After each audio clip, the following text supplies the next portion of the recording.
পূর্বের ভিডিওতে বাদ্য সম্পর্কিত কোরআনের আয়াতগুলো বিশ্লেষণ করার পর এবার আমরা বাদ্য সম্পর্কিত এমন প্রসিদ্ধ 7টি হাদিস বিশ্লেষণ করব, যেগুলোর মাধ্যমে উল্লেখযোগ্য সংখ্যক আলেম কর্তৃক বাদ্য হারামের হুকুম করা হয়।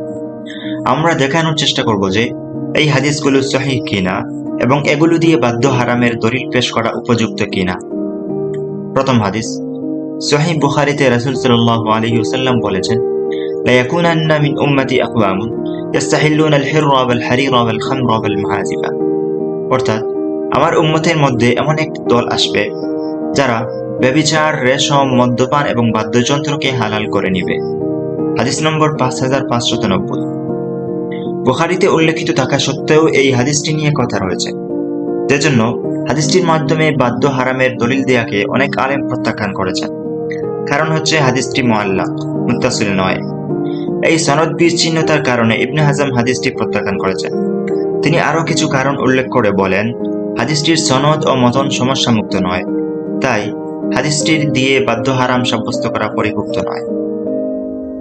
ইবনে হাজম এই হাদিসটি নিয়ে আপত্তি প্রকাশ করার জন্য হাফেজ ইবনে হাজার আসকালানি তার ফাতহুল বারীতে হাদিসটিকে মুত্তাসিল প্রমাণ করার চেষ্টায় হাদিসটিকে আরো 9টি সনদে বর্ণনা করেছেন।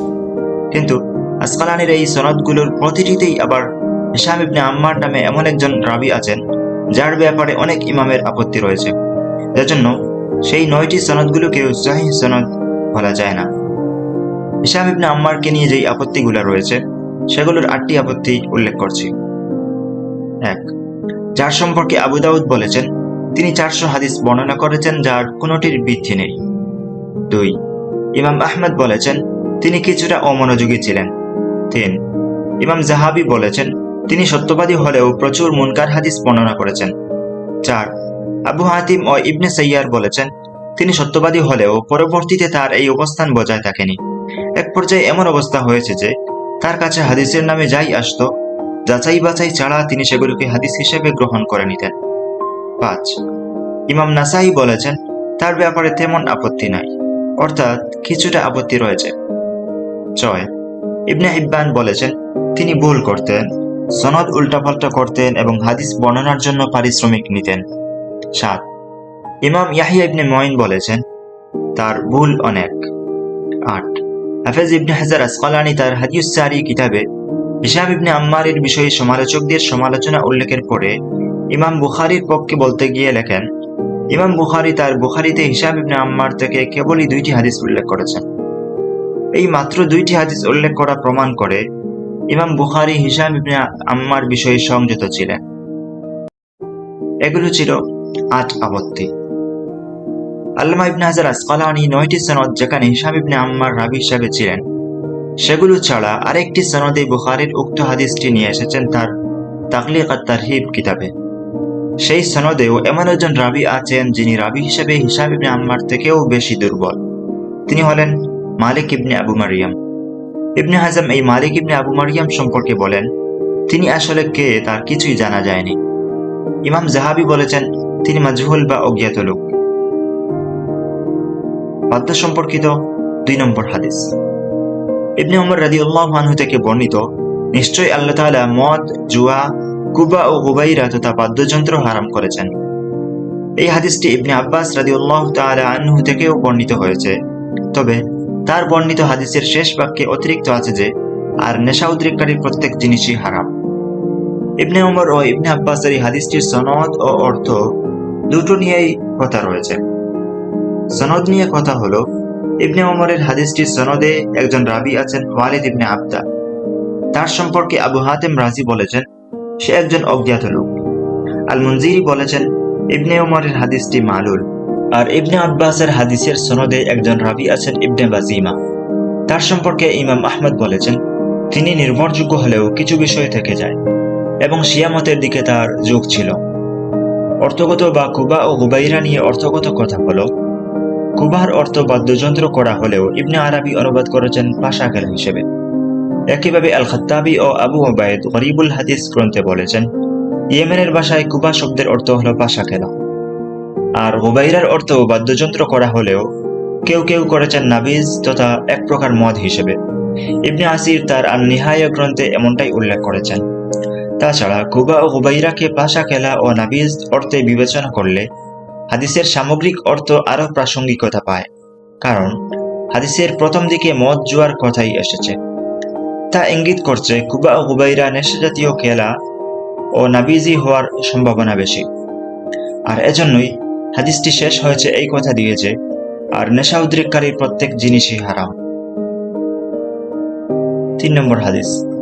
ইমরান বিন হুসেন থেকে বর্ণিত, রাসূল সাল্লাল্লাহু আলাইহি ওয়াসাল্লাম বলেছেন, এই উম্মতের উপর এক সময় লাঞ্ছনা আসবে। একজন সাহাবী বললেন, কখন হে আল্লাহর রাসূল?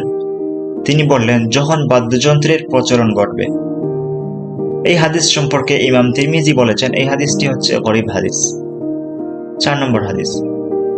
আবু হুরায়রা রাদিয়াল্লাহু আনহু থেকে বর্ণিত, রাসূল সাল্লাল্লাহু আলাইহি ওয়াসাল্লাম বলেছেন, যখন বাদ্যযন্ত্রের বিস্তার ঘটবে তখন তোমরা অগ্নিবায়ু, ভূমিধস, ভূমিকম্প, চেহারা বিকৃতি ও পাথর বর্ষণের মতো শাস্তিসহ আরো আলামতের অপেক্ষা করবে। ইমাম তিরমিজি বলেছেন, এই হাদিসটিও গরীব হাদিস। 5 নম্বর হাদিস। আবু উমামা থেকে বর্ণিত, রাসূল সাল্লাল্লাহু আলাইহি ওয়াসাল্লাম বলেছেন, আমার উম্মতের একটি দল বিনোদনে মত্ত থাকবে, ফলে তাদেরকে তাদের পূর্ববর্তী জাতির শাস্তির মতো শাস্তি দেওয়া হবে, কারণ পূর্ববর্তীরা মদ, দফ বাজানো আর নাচ গানে পারদর্শী দাসী গ্রহণ করাকে হালাল বানিয়েছিল। এই হাদিসটির সনদে ফারখাদ আস-সুবখী নামে একজন রাবী আছেন, যার সম্পর্কে ইমাম আহমদ বলেছেন সে গ্রহণযোগ্য নয়। ইমাম তিরমিজি বলেছেন, ইয়াহইয়া ইবনে সাঈদ তার ব্যাপারে আপত্তি তুলেছেন। 6 নম্বর হাদিস। উবাইদুল্লাহ বিন জাহার থেকে বর্ণিত, রাসূল সাল্লাল্লাহু আলাইহি ওয়াসাল্লাম বলেছেন, আমাকে আল্লাহ আদেশ দিয়েছেন বাঁশি, বাদ্যযন্ত্র ও জাহিরি যুগে ইবাদত করা হতো এমন সকল মূর্তি মুছে ফেলতে। উবাইদুল্লাহ বিন জাহার সম্পর্কে আবু মুসাহির বলেছেন, এই লোকটি হলো সব সমস্যার হোতা। ইবনে মঈন বলেছেন সে দুর্বল। ইবনে মাদিনী ও ইবনে হিব্বান বলেছেন সে অনেক বেশি মুনকার হাদিস বর্ণনাকারী। দারাকুতনি বলেছেন তিনি নির্ভরযোগ্য নন। 7 নম্বর হাদিস। নাফিয়া থেকে বর্ণিত, একদিন ইবনে উমর রাখালের বাঁশির আওয়াজ শুনে আঙ্গুল দিয়ে 2 কান চেপে ধরলেন। তারপর তিনি বললেন, হে নাফিয়া, তুমি কি এখনো কিছু শুনতে পাচ্ছ? আমি বললাম, জি। জবাব শুনে তিনি কানে আঙ্গুল দিয়ে সময় পার করতে লাগলেন। যখন আমি বললাম শোনা যাচ্ছে না, তখন তিনি কান থেকে আঙ্গুল বের করলেন। এরপর বললেন, আমি আল্লাহর রাসূলকে একদিন রাখালের বাঁশির আওয়াজ শুনে এমনটা করতে দেখেছি। এই হাদিসটি সম্পর্কে আবু দাউদ বলেছেন, এটি একটি মুনকার হাদিস। তাছাড়া হাদিসটি যদি সহিহ হয়েও থাকে, তাহলেও সেটি হারাম সাব্যস্তকারীদের পক্ষে যায় না, বরং বিপক্ষের দলিল হিসেবে সাব্যস্ত হয়। কারণ বাঁশি শোনা হারাম হলে রাসূল সাল্লাল্লাহু আলাইহি ওয়াসাল্লাম ইবনে উমরকে তা শোনার অনুমতি দিতেন না, আর ইবনে উমর একে হারাম মনে করলে নাফিয়াকে তা শোনার অনুমতি দিতেন না। এটি হারাম হয়ে থাকলে রাসূল সাল্লাল্লাহু আলাইহি ওয়াসাল্লাম অবশ্যই সেটি বাজাতে নিষেধ করতেন এবং বাঁশি ভেঙে ফেলার মাধ্যমে এই মন্দ কাজটি প্রতিবাদ করতেন। অন্ততপক্ষে রাখালকে ডেকে বলতেন সে যা করছে তা হারাম, কিন্তু রাসূল সাল্লাল্লাহু আলাইহি ওয়াসাল্লাম তা করেননি। এই ছিল বাদ্য সম্পর্কিত 7টি সবচেয়ে প্রসিদ্ধ হাদিস। এই আলোচনায় আমরা দেখতে পেলাম হাদিসগুলোর একটিও সহিহ ও সন্দেহ মুক্ত নয়। আর তো জানা কথা হলো, সন্দেহযুক্ত বা দুর্বল হাদিস দিয়ে কোনো কিছুকে হারামের হুকুম লাগানো যায় না। তাই তো কাজী আবু বকর আল-আরাবী তার আহকামুল কোরআন গ্রন্থে বলেছেন, গানবাদ্য বিষয়ে হারাম হওয়ার ব্যাপারে কোনো বর্ণনাই বিশুদ্ধ নয়। ইমাম গাজ্জালি তার ইহয়া উলুমুদ্দিন গ্রন্থে এবং ইবনে নাহবি তার আল-উমদা গ্রন্থে একই রকম কথা বলেছেন। ইবনে তাহির আস-সামাউ গ্রন্থে বলেছেন, এগুলোর মধ্যে একটি অক্ষরও বিশুদ্ধ নয়। ইবনে হাজম আল-মুহাল্লা গ্রন্থে বলেছেন, এই প্রসঙ্গে কোনো কিছুই বিশুদ্ধ নয়। এ প্রসঙ্গে যা কিছু আছে সবকিছুই বানোয়াট। আল্লাহর শপথ, এর সবগুলো কিংবা এক বা একাধিক বর্ণনা যদি নির্ভরযোগ্য বর্ণনাকারীর মারফতে আল্লাহ রাসূলের তরফ থেকে সাব্যস্ত হতো, তাহলে আমরা কখনোই সেটি গ্রহণ করতে দ্বিধান্বিত হতাম না। অতএব আমরা কোরআনের আয়াতগুলো আলোচনার পর যেই কথাগুলো বলেছিলাম সেগুলো আবার এখানেও বলতে বাধ্য হচ্ছে যে, অর্থাৎ সবচেয়ে ভালো ও যুক্তিযুক্ত হবে যদি যার নিকট যেই ব্যাখ্যা উপযুক্ত মনে হয় সেটি ধরে পালন করা হয়। যেমনটি 4 মাযহাবে 4টি মাযহাবকেই সঠিক ধরে তাকলিদ করা হয়। এভাবেই আমাদের মধ্যে ইখতিলাফের মধ্য দিয়ে ঐক্য সম্ভব হবে এবং গান বাদ্যের মধ্য দিয়ে ঐক্য সম্ভব হবে।